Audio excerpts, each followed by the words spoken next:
Okay, I'm not emulating Ric Flair. I am ridiculously fevered. I feel like I can Johnny Storm in almost any minute. So let's try to do this pretty fast. Opening, Triple H coming out, nice solid promo. Says that he wants Nash. Nash jumps him. Beats him pretty viciously. Beats him while he's on his way to the ambulance. Then they recap it repeatedly. That's like your first half an hour is a constant recapping of what we just finished watching.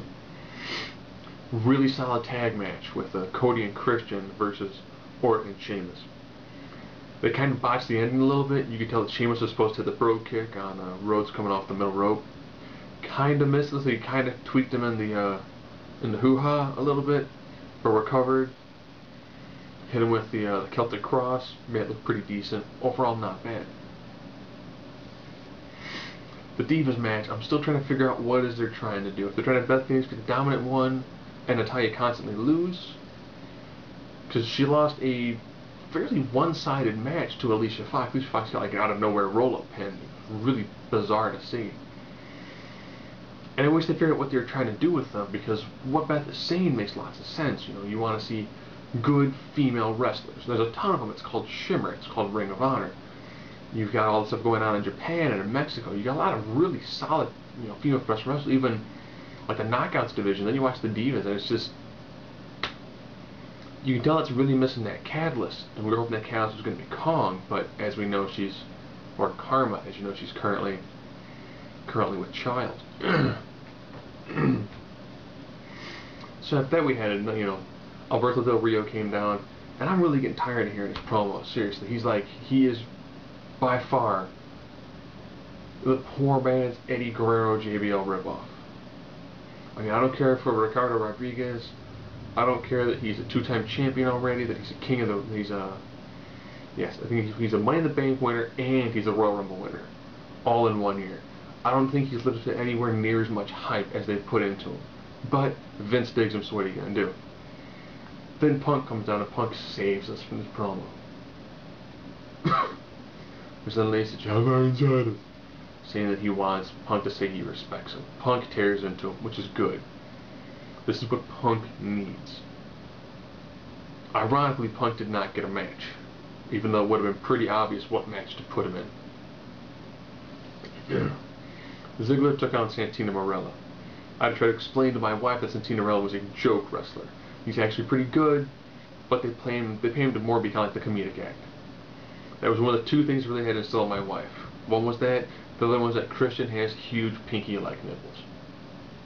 Just saying. He does not benefit at all from high definition. So he's rocking glass cutters 24/7. Just saying. Maybe it's because I'm like fevering, but just tossing that out there. And of course, Ziggler won that match thanks to some interference by Swagger on the outside.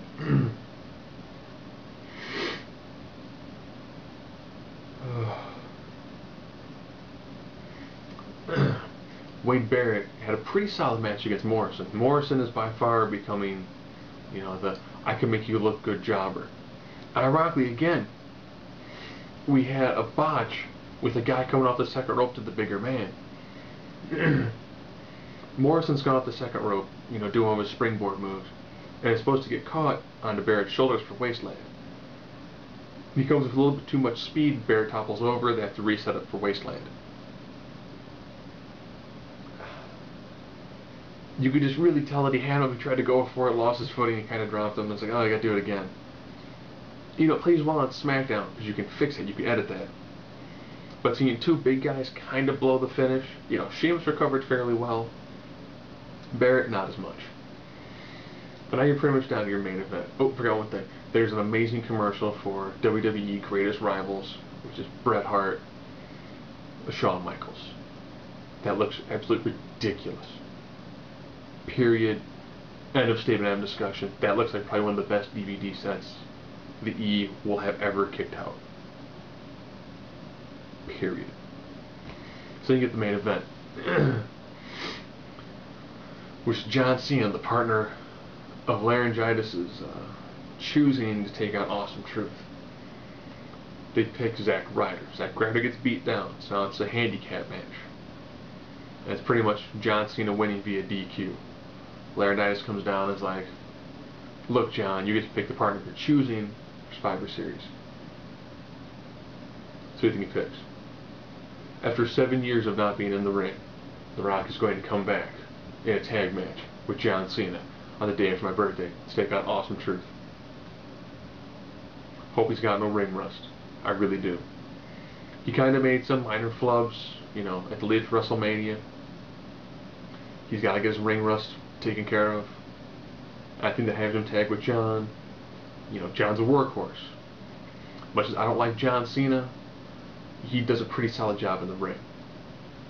I will notice that John Cena's gone through a wardrobe change. He now wears black with red, white, and blue. And gone are the blue jean jorts. Now he wears camouflage jorts. And before the match, he got down to the guy who had the We Hate Cena t-shirt. And then John handed him his t-shirt, to which that guy then proceeded to hand it to the kid next to him, who began to flip out. So I guess now we get to wait approximately 4 weeks before we get to see The Rock, John Cena take on Awesome Truth. Don't forget next week, Halloween. If I'm feeling better, I got myself a little costume right down there on the floor. At the same time, the Muppets will be there.